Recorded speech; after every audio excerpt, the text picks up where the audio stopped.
So thank you for the introduction. Just to be on the same page, I will be presenting in English today, and I will particularly present how we implement the project-based learning at Kadir Has University. What does it mean, and what do we do with FİGES and with MATLAB around this new project-based education?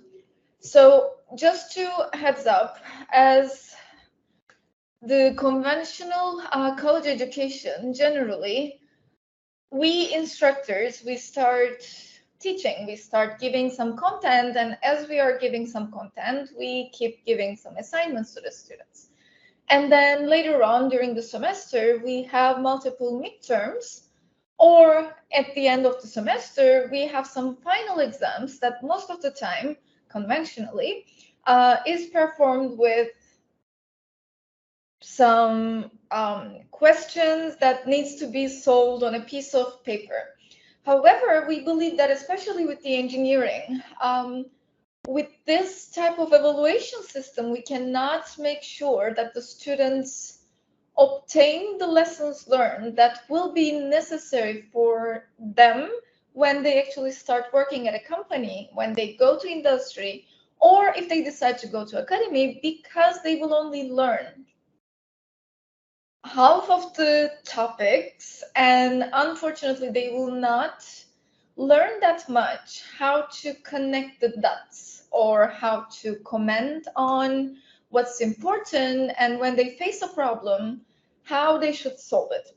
So instead, we do have a project-based learning, which means at the second week of the semester, that takes 14 weeks, we assign a final project to the students. And during the semester, instead of just building things up and then keep evaluating these pieces, we lead the students in order to understand the assignment. And we teach students how they should learn and what is the missing information about solving that problem we defined to them in the first place. So obviously for us, it's important that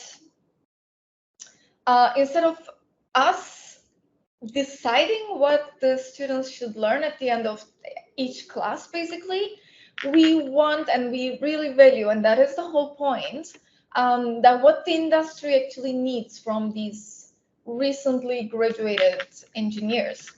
And that is why at the Kadir Has University, we are working with a lot of different companies that tell us what they need from the new graduates, new engineers.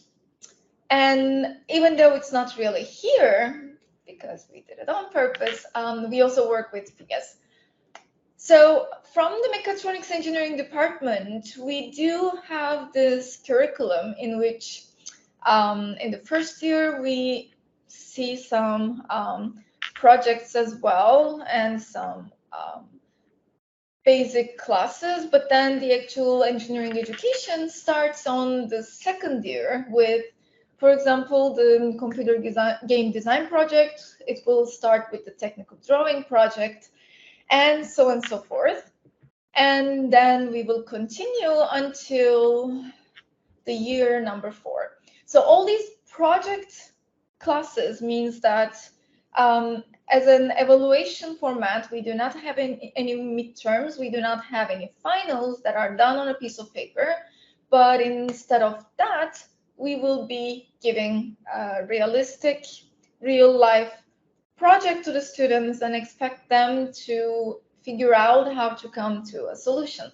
And at the end of these classes, obviously, in order to actually evaluate who did what and whether or not they obtained the information that we intended to teach the students, we ask them to perform presentation in which we also ask them a lot of questions about the actual theory.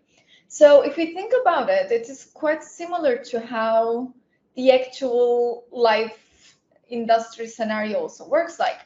And this is exactly why we actually believe that we are preparing our students not to the theory, but actually how to survive in industry. Today, I'm going to talk about this lecture I'm teaching in the spring semester that is called the System Dynamics and Control Project. And while in mechatronics engineering, that's the title of this course, but at the same time, we also give the same class in the electrical and electronics department under the name of the Control Systems Project. So in both classes, we have third-year students, and in total this year, we had to deal with 66 students, which is insane.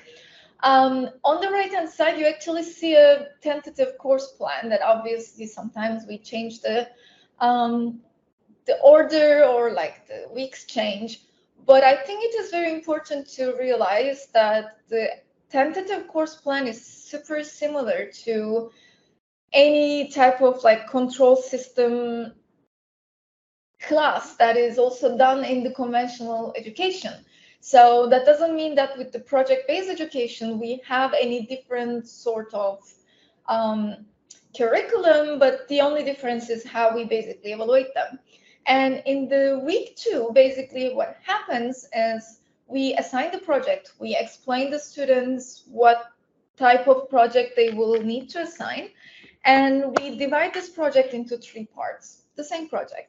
And we basically ask the students first to model this dynamic system that is given to the students as a question. And they are supposed to do the modeling and use MATLAB and Simulink in order to obtain the transfer function and the open loop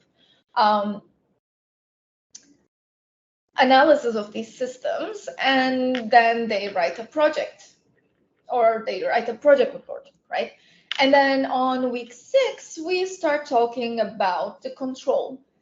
And whenever we start talking about control, we also assign the second part of the project, which requires students to design a PID controller by simply tuning all of these PI and D components of it individually and prepare a report by the end of week 9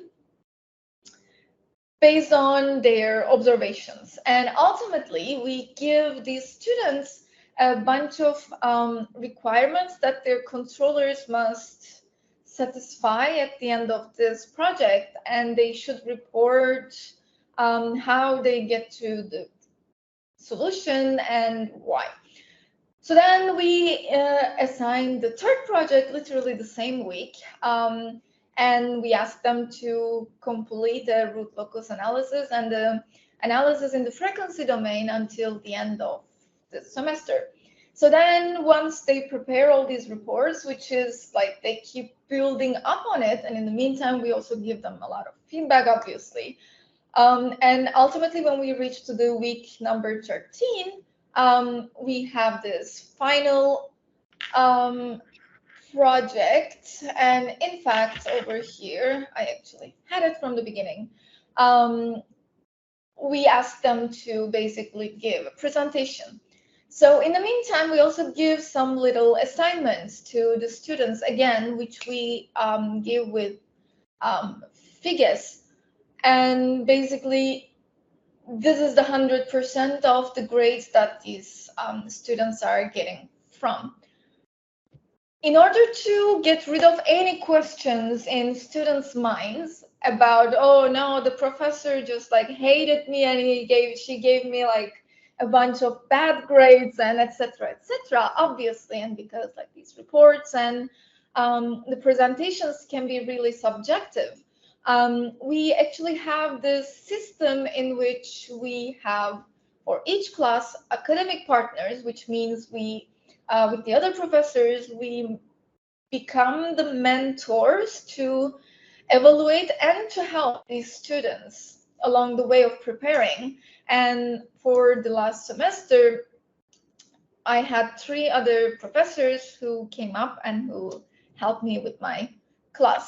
And finally, of course, we actually collaborated with FİGES on this course. Originally, we discussed what to do, and we did the original brainstorming with Muhammed Bey and Silvan Bey. And then they led us to talk to Amar Bey and Semih Bey, who actually gave our students amazing FİGES training sessions in which they literally did hands-on Zoom calls with us, in which they taught these students how to do the system modeling, the control analysis, and further advanced topics in Simulink. As I showed before, the 10% of the grades actually come from little assignments that the students have more time and they don't have to really prepare any report. So with FİGES, we gave these assignments to these students before our trainings, just to give them a little bit push about learning the content on their own. And we used the example of the aircraft angle of attack control. And I think there was also a cruise control example. And for the actual project assignment, we gave my students a suspension system to model and to control. And we specifically gave these tasks for the students to define the problem, how to do the modeling in different ways, to analyze the overall system, and finally design a PID controller that would comply with all of these requirements. And while we were grading them, we kept using these grade themes to be more fair, that ultimately, as I said before, we evaluated our students based on the reports and the presentations of these reports. So ultimately, we believe that we actually provide an environment for the students that are a lot easier to implement for their future life. It's a lot easier to actually learn the subject because they end up learning by doing it. And we believe that especially this class and this collaboration with FİGES is the best practice of doing this project-based learning. And more importantly, I think with all these trainings, our students ended up having a much better comprehension of any of these topics that we're trying to convey during the lectures by allowing them to implement it. I'm sorry if I went a little bit over time, but I'm done. If you have any questions, I'll be happy to answer.